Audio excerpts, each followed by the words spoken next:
I'm gonna teach you guys a listening game. This is a listening game that you can play with whoever else really wants to work on listening.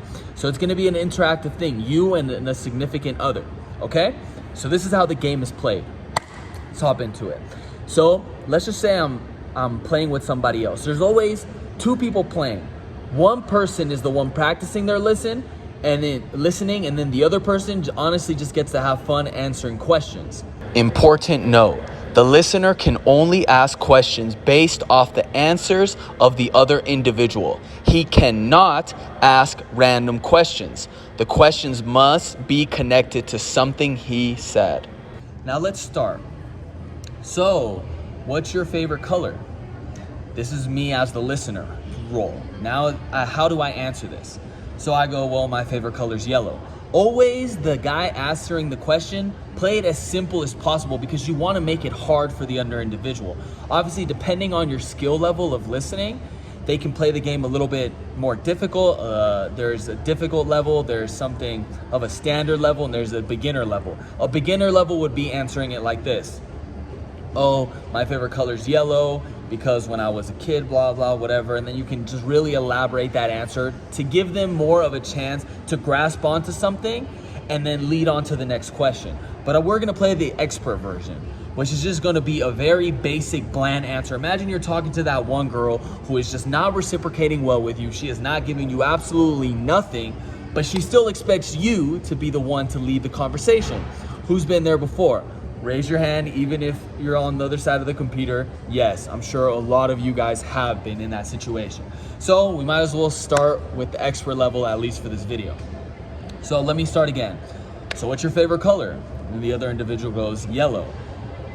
So why is yellow your favorite color? Well, when I was a kid, you know, my favorite thing to do at the end of a drawing was to paint the sun yellow on the corner of the page. This is true, this is me.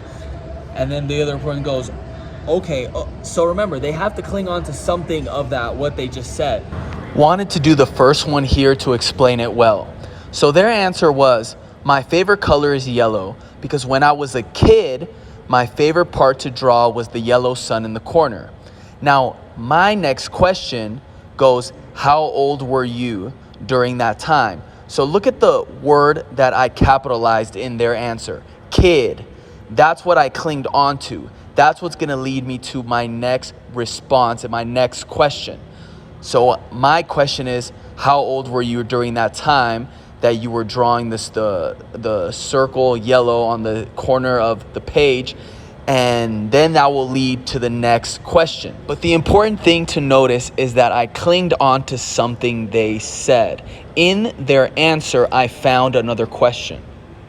So they could be like, oh, I was 5 or 6, I can't really remember. You're like, so how was your elementary years, you know? And then they go, oh, you know, it was okay, it wasn't that bad. And then you could just easily go ask them, well, what about, you know, your middle school years? Like, for example, depending on your elementary, middle school, and high school years, which years did you like the most of your adolescence and why? And then, ooh, that's a big jam-packed question because now you got them thinking. Now they got to think elementary, middle school, high school. They got so much material there. So, for example, let's just say they pick middle school. They go, well, I liked middle school because that was the time I did the best in school, had the most friends, I was very social, interactive, blah, blah, etc. And then you can ask them, because it's still based off of their answer, you can be like, oh, but then why, what happened with high school? Were you less social? Were you less interactive? Were your grades falling? And then they can tell you something about high school.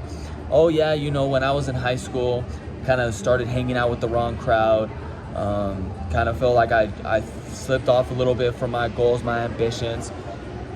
Listen to what they just said right there. They just said, I slipped from my goals and my ambitions. So now I can still be talking about this high school thing, about the friends, but I want to focus on those goals and ambitions, because that's just like, imagine we're Tarzan. That's just like another vine to go on to the next tree. Now I'm asking them, so about these goals and ambitions, what were your goals and ambitions back then? And then they could be like, well, I've always wanted to be a figure skater. I've always been very passionate about that. I was actually doing it a lot when I was from elementary all the way to high school, but then I slipped up. And I'm like, oh wow, I'm so sorry to hear that. What are your dreams now? And then they could be like, well, let's just say they go like, I don't have dreams anymore. Like something very bland. I don't have dreams anymore. And I'll be like, what was the moment in your life where you stopped having those dreams? And then they go, well, it was because when I was back then giving all my effort, all my time, all my ambitions into that, and then it failing. Imagine what that made me feel like. Now think about this right now. I'm just gonna stop the game, pause it for a second, because we could go on and on and on. But let's think about this. We went from asking what their favorite color was to getting into deep conversations about their dreams and ambitions, the things that failed in the lives and the things that success. Guys, especially if you're talking to a girl or if you're just trying to get to know someone, don't stay in such surface level topics all the time. It's not as enjoyable as you think. Don't be like every other individual talking to them about the same exact thing. There's a way to get into those deep rooted conversations, things that they actually want to talk about. And at the end of the day, it's just about asking the right questions. A lot of the times, guys, and I'll tell you a story, a lot of the times people want to answer this question. They want to answer questions, but nobody's asking them the right questions. So you just have to be the one to answer the right questions. But what I wanted to say is we went from asking what their favorite color was to dreams and ambition. So imagine if you just kept working on this game with your friends, with your significant other, with whoever you really want to work on this with. So when it comes to talking to someone completely stranger, like someone you've never met before, imagine how amazing that will be. Now I want to share with you guys something that I actually used to do. It's called a sauna talk. Now, this is a pretty much proof for anyone out there thinking, oh, nobody wants me to ask him a deep question. They're shy, they're introverted, they don't really want to express themselves. People aren't really like that, Omar. Let me just pause you there for a second, because of course there's different people all over the world. I'm sure there's some people who don't want to talk about themselves, etc., etc., etc. But I'm talking that this is statistically something that I proved, and I definitely put time into testing whether or not this is an actual fact, at least in my immediate area. I used to go to this sauna every other day. It was just something I did. I would sit in the sauna. I'd be chilling there. If you guys don't know, like in a male sauna, there's obviously just males. And I was just there in the front. And then sometimes there would be someone all the way in the back corner, with their head down, kind of just relaxing, chilling, minding their own business. I'm very passionate about romance, love, how certain people, how certain love stories, etc. So I would turn to this individual. I didn't even tell him my name, nothing. I would just go, hey man, how are you? Hey man, just curious. Right away, just curious. I'm very into love and romance. I was wondering if you could share with me your love story. Just something I'm very fascinated about. Literally, every single time, 10 times out of 10, and I did it more than 10 times, but 100% of the time, they would open up. They would share something. I've heard stories from people who lost love, finding each other multiple years later. I've heard all these different types of stories, beautiful stories that I would have never heard if I wouldn't have just asked, gone out there, had a little bit of faith in humanity, and just been enough to just listen to them. Because at the end of the day, what I did there was I asked them a question that they wanted, that something deep inside their heart, something that they're passionate about, and I gave them a platform to speak on it. And that's why they were willing to speak about it, because it was something that they wanted to talk about. And all I did was listen. I would just listen to them. I didn't ask them questions. I didn't cut them off. I would just let them speak. And if there was anything like they were saying, for example, I remember one guy was telling me like, oh, he was all the way in one country. They had met in like Egypt, I believe it was. And then later on, they found each other later on in the US. So then right there, I cut him off because I want to know something about the story. I'm not trying to talk about myself. Guys, don't talk about yourself if you ask this person a deep question. But wait a second. Now I want to know, how old were you? I cut him off. I'm like, excuse me. How old were you when you met her in Egypt? And then how old were you when you reconnected with her later on? Then he answered the question. And then now I just got more details about the story. I'm interested, I'm really invested into his story, and we keep things moving in a perpetual motion. Now he keeps talking about that, but he's also just continuously elaborating on the story, etc., etc., etc.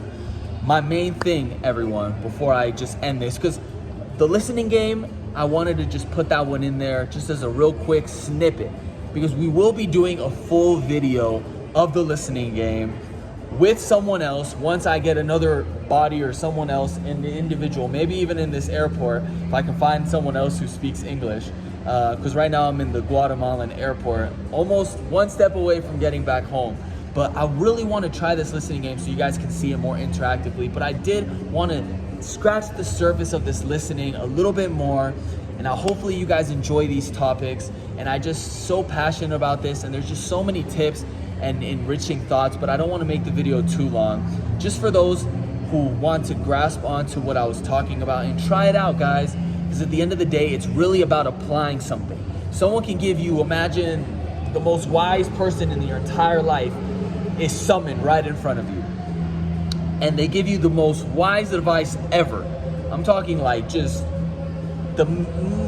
blows your mind when you hear it. It does not matter whether you heard it or not. It matters whether you applied it or not. And that's what I want to do with this listening thing. The listening game, I want you guys to actually try and apply it. And then also, you don't have to do the sauna talk right away. I know a lot of people, you guys might not want to, but try it out with your friends even. Try it out with people that you know, you guys are acquaintances, you guys are friends, but really not that much friends. And ask him a question that you feel you'd wish someone would ask you. Quick side topic. When you're asking someone a specific question, something that they would be interested in talking about, remember that people aren't as dumb as you think they are. They know when you're truly interested in what they're talking about and when you're not interested in what you're talking about. So if you're asking them something and then you're wondering why it's not going well, why a lot of their times they're not opening up, ask yourself, are you truly interested in finding out these things about them? Because they can really tell when you are interested in the story and when you're not interested in the story. So open up and be interested in what someone else has to say. And I guarantee you that's going to widely improve the way that people are receptive towards you, and then the way that they're receptive towards actually opening themselves up and answering certain questions. And then in the comments or whenever in another future video, say how it went. And I guarantee you, one day, I hope maybe in the future, if I have, more money or whatever, etc., I'd love to get one of those little microphones and then really try this out there. Maybe when I go visit Raz in Perth, I can try it out there. You know what I mean? So you guys can kind of see this thing come to life, because it's tough when you're just hearing someone talk about it. People want to see it for themselves. So regardless, guys, go try and apply it. Hopefully you took something out of this, and hopefully you guys have a great day, a great night, and keep moving forward in life. Love you guys. Wish you all the best, and future videos to come. Rasman Dane forever. See my